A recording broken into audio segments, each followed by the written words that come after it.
महाराष्ट्र राज्य आदिवासी शिक्षक संघटनेच्या एकस्तर वेतन श्रेणीच्या लढ्यास यश।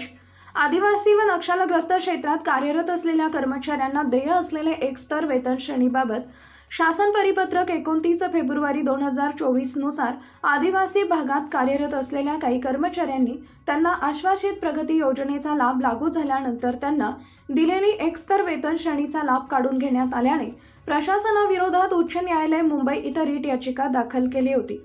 सदर रीट याचिकेच्या अनुषंगाने उच्च न्यायालयाने दिनांक 21 डिसेंबर 2019 रोजी न्याय निर्णय दिला असून त्याद्वारे सामान्य प्रशासन विभाग शासन निर्णय दिनांक 6/8/2002 मधील 3/7 येथील तरतुदीचा योग्य व स्पष्ट करण्यात आला आहे। नंतर एकस्तर लाभ काढून न घेण्यासाठी उच्च न्यायालय मुंबई इथं विविध रीट याचिका दाखल झाल्या होत्या।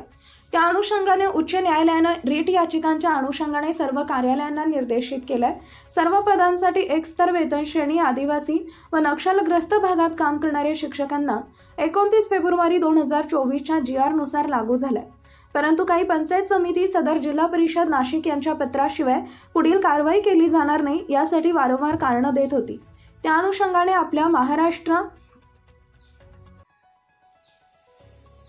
राज्य आदिवासी शिक्षक संघटनेमार्फत वारंवार पाठपुरावा करून एकस्तर वेतन श्रेणी लागू करण्यास पत्र काढण्यासंदर्भात प्रशासनाला भाग पाडले। या पत्रानुसार नाशिक जिल्ह्यातील पेसा क्षेत्रातील सर्व तालुक्यातील कर्मचाऱ्यांना या पत्राचा लाभ होणार आहे। महाराष्ट्र राज्य आदिवासी शिक्षक संघटना यांनी एकस्तर बाबत बैठक सुरू केलेल्या न्यायालयीन लढ्याला आज अंतिम यश मिळाले। आपल्या शिक्षक संवर्गातील तळागाळातील सर्व बांधवांना याचा लाभ मिळणार आहे।